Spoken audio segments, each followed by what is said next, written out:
Welcome, everybody. My name is Andre. Everybody who's watching live, welcome.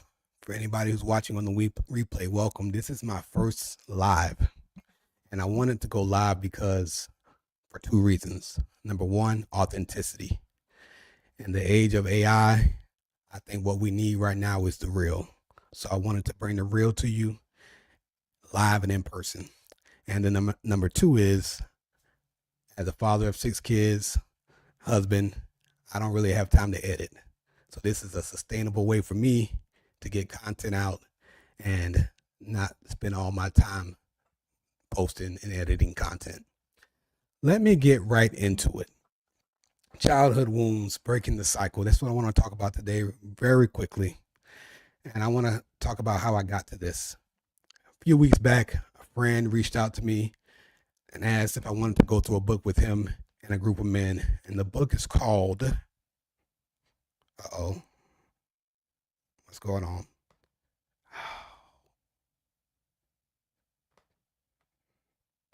Can y'all hear me? I don't know what's going on, but I'm going to keep going.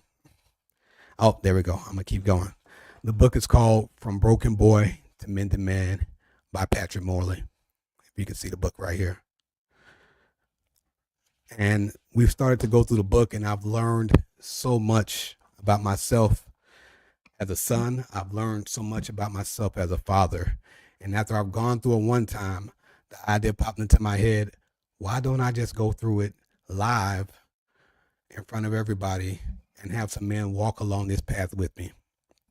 And I think it'll be very powerful. I'm just want to share this message with everybody I can come in contact with. The studies say that 70 to 80% of men grew up in dysfunctional homes. Wow. I think the camera went out again. I got to see what's going on here. 70% of men grew up in dysfunctional homes. And if that is the case, that means if you grew up in a dysfunctional home, you are not alone. Millions of people grew up with parents who they tried their best, but in one way or another did not provide what they needed to provide.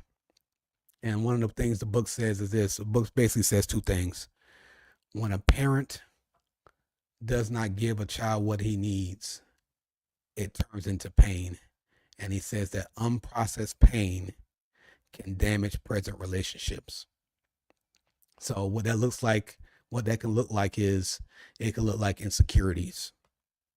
It can look like trust issues. It can look like you're easily angered.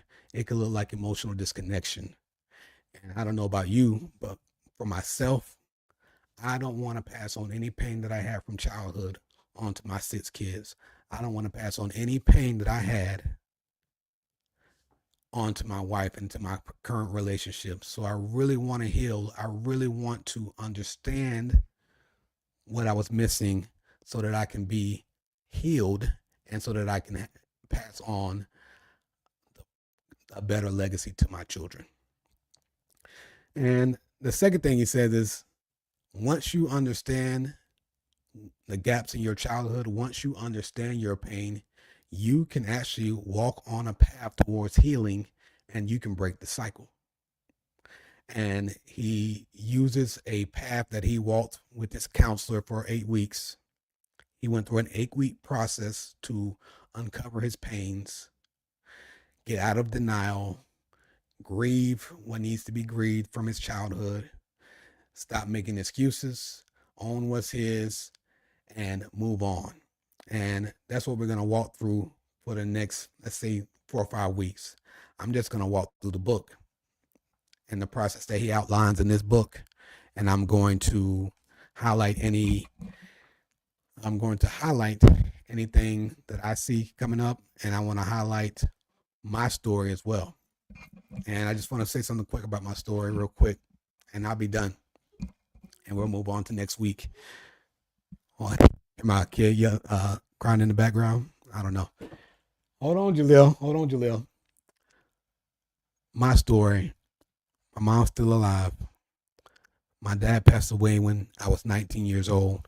And without sharing too many details, and without dishonoring my dad, because I love my dad. And I wish that I could go through this book with him. I wish I could process this with him. I wish I could know his story from his own lips about how his father treated him, but I can't do that. But my dad, the way that what I was missing in childhood was an example.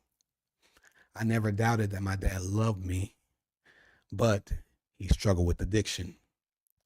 So, especially in the latter years, let's say my latter teens, he was more and more not present because he was struggling with his addiction. And how that impacted me is now I don't have an example of what it means to be a good husband, what it means to be a good father, what it means to be a servant leader in my household. So now, let's say 20 years later, at 37 years old, I have a wife and 6 kids. I have to find those examples because I did not have that example growing up. I have to find ways to have it modeled to me so that I can see it, or study a model so that I can follow it myself. So as you can see, your childhood will impact your current relationships. And what we do not want to do is pass on any pain, like I said before, pass on any pain from our childhood to our kids or to our wife. We want to break the cycle, and we want to leave the next generation better off than we were. So I'll leave you with this. This is from the book. You are not responsible for what happened to you, but you are responsible for what happens next. So I hope some men see this. I hope you resonate with this. And I hope that you join me in this journey. If you want to get the book, go ahead and get the book, and we can walk through it together. And we're going to walk through a process of healing. And I hope this will be value added to the men around here in the world. Share with everybody. And I will see y'all next week. I can't wait to get into it. All right. Let's stay locked in.